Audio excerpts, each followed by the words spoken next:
көктемім, гүлдер бүршігін жарып.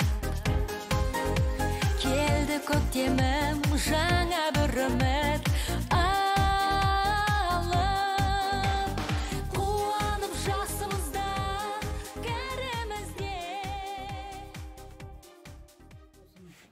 Еліміз тыныш болып, жұртымыз аман болсын. Келесі осындай наурызға жете берейік. Ақ, молдар дөкей өсіп, дөкей жігіт болып, бізді тек жақсы өнерменен, жақсы қылықтармен қуанта берсін. Аллах.